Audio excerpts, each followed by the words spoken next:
Orang Mekah masuk Islam itu setelah dikepung. Idza jaa nasrullahi, ketika datang pertolongan Allah, wal fathu, dan kota Mekah ditaklukkan. Walau aitan nasa yadkhuluna fi dinillahi afwaja. Lalu baru orang-orang pada masuk Islam setelah tidak bisa melarikan diri. Jadi kesimpulannya apa? Mereka orang Makkah masuk Islam itu kan terpaksa. Lari nggak bisa, sembunyi nggak bisa, ya udahlah, dah masuk Islam kan gitu. Di negara-negara Islam tiap hari perang saudara, sampai sekarang saling bunuh membunuh. Dalam sejarah Islam di Indonesia tidak pernah saling bunuh membunuh.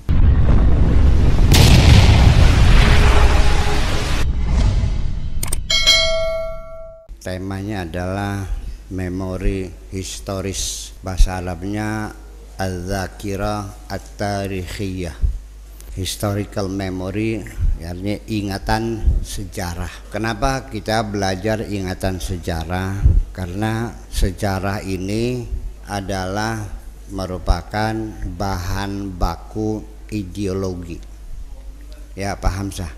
Sejarah itu bahan bakunya ideologi, dibangun dalam sejarah ini, termasuk watak bangsa, tabiat, ya, itu bagaimana dia merdeka. Kalau merdekanya itu melalui perjuangan fisik, ya, pertempuran, biasanya rakyatnya galak-galak.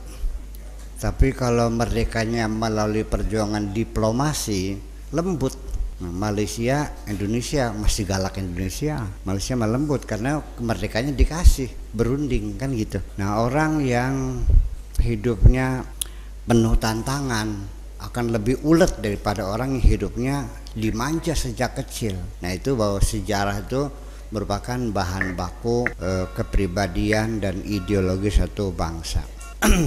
Sebetulnya 100 tahun yang lalu ini sudah muncul pertanyaan besar yang dilontarkan kepada umat Islam. Sebuah buku yang menulis adalah Mustafa Al-Ghalayin, diplomat Syria. Nama bukunya Limadza ta'akhkharal muslimun wa taqaddama ghairuhum. Kenapa umat Islam mundur, yang lainnya maju. Dulu pernah geger dan situ terjadi gerakan-gerakan di seluruh negara-negara Islam ingin maju, tapi setelah itu padam lagi sampai sekarang nih. Malah yang terjadi adalah peperangan, pertempuran, konflik horizontal antar umat Islam. Jadi saya ingin mengatakan yang jujur sajalah, bahwa sejak kapan perpecahan umat Islam, jujur saja, jangan merasa takut ya. Saya mau jujur bahwa perpecahan umat Islam itu sebetulnya sudah dimulai sejak detik pertama Kanjeng Nabi meninggal dunia. Kenapa demikian? Karena Islam di tangan Kanjeng Nabi sebagai agama yang menyejukkan, yang damai, persaudaraan dibangun. Ingat dulu Kanjeng Nabi mempertemukan saudara Muhajirin dengan Ansar. Orang yang Muhajirin yang punya rumah diminta dibelah dua, yang satu buat saudara dari Muhajirin. Sahabat Ansor yang punya kambing 100 dibagi dua, separuhan dengan Muhajirin, dan disuruh bersalaman, berpelukan, kamu saudara ya saudara. Indah banget itu. Dibangun oleh Nabi itu selama berjuang 23 tahun, umat Islam sangat bersaudara, sangat kokoh, sangat solid. Tetapi ketika Nabi meninggal dunia pada detik pertama itu sudah pecah kongsi. Gara-garanya adalah begitu meninggal Nabi Muhammad tidak ada yang mengurusi pengkafanannya, yang mandiin nggak ada, yang mengkafani nggak ada. Para sahabatnya rapat memilih Khalifatu Rasulillah. Yang aneh lagi Sayyidina Ali nggak diundang. Nah, itu persoalannya. Ujug-ujug ya, bahasa Sunda ujug-ujug ya. Ujug-ujug tiba-tiba Abu Bakar mengatakan saya sebagai khalifah. Sayyidina Ali nggak tahu yang ngangkat siapa. Nah, ngambek kan pendukung Alinya. Ya sampai sekarang yang mendukung Ali namanya Syiah, yang mendukung Abu Bakar namanya ahli sunnah wal. Nah, bapak-bapak dukung mana? Udahlah. Itulah makanya bahwa ada anggapan di kalangan umat Islam sepertinya dilarang berbicara tentang sahabat. Udah tutup saja, jangan membicarakan sahabat besar Abu Bakar, Umar, Utsman, Ali dan sebagainya, karena mereka orang-orang yang sudah dijamin oleh Kanjeng Nabi masuk surga. Dengarkan gitu. Jadi sudah tidak boleh dibicarakan, ditutup saja. Ya. Tetapi kan pikiran saya, otak saya kan menggelitik, tidak terima dibegitukan tuh, ya kan? Nah, makanya saya ingin jelaskan supaya jangan salah paham Bapak sekalian. Mungkin Bapak meyakini hal itu tidak boleh dibicarakan, namanya nguntap, kurang ajar, songong, berdegong kan gitu.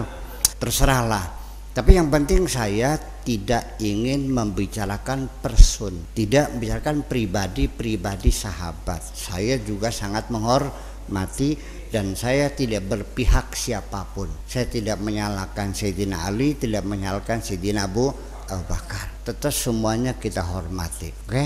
Dan keempat-empatnya kita sebut dengan Al-Khulafaur Rasyidun. Setuju gitu? Nah, tetapi yang kita bicarakan sekarang ini bukan personnya, bukan orangnya, tapi kita lagi ingin mendiskusikan peristiwa.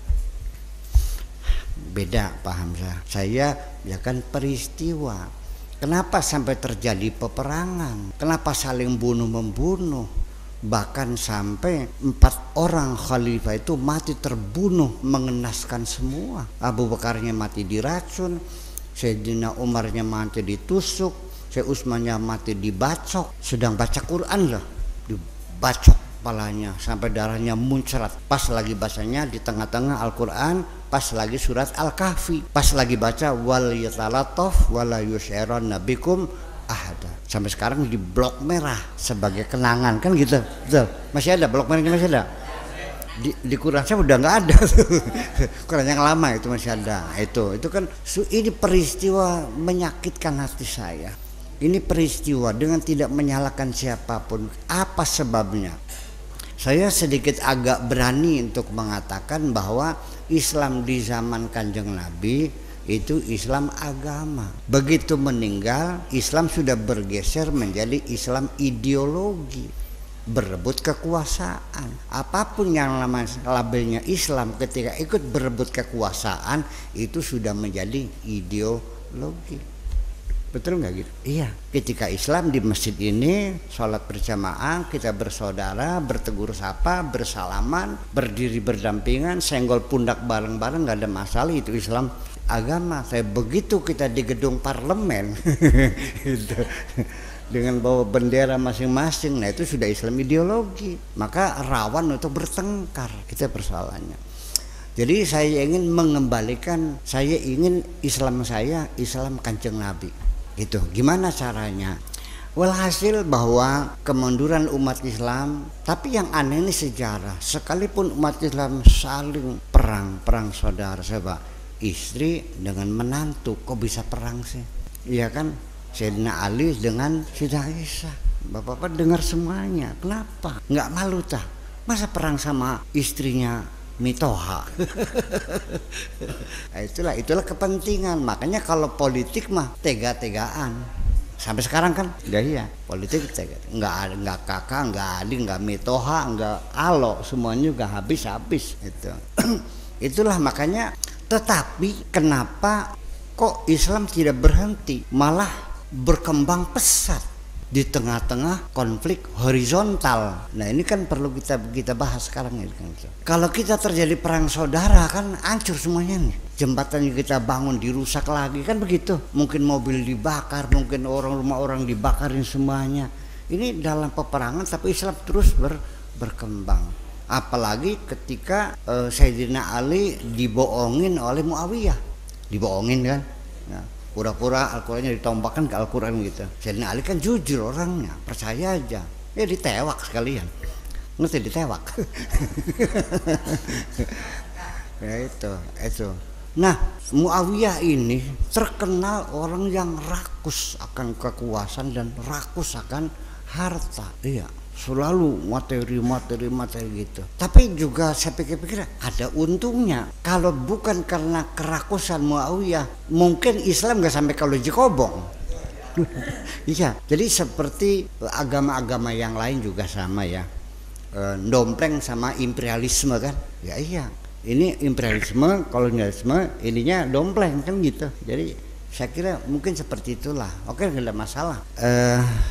Tetapi Islam di Indonesia pasti berbeda dengan penyebaran Islam di daerah lain. Kalau Islam di Indonesia tidak ada pertumpahan darah, karena mereka yang berdakwah tidak punya kepentingan politik. Mereka para pedagang, jadi urusannya dagang, bersentuhan, mempengaruhi pada masuk Islam kan gitu. Apalagi mereka itu Islamnya Islam yang mengakomodir budaya-budaya lokal menjadi indah, makanya. Jadi jangan kecil hati. Yuk kita bandingkan. Orang Mekah masuk Islam itu setelah dikepung. Idza jaa nasrullahi, ketika datang pertolongan Allah, wal fathu, dan kota Mekah ditaklukkan. Walau aitan nasa yadkhuluna fi dinillahi afwaja. Lalu baru orang-orang pada masuk Islam setelah tidak bisa melarikan diri, tetiasa nyumput. Pada nyumput di mana? Nah, jadi kesimpulannya apa?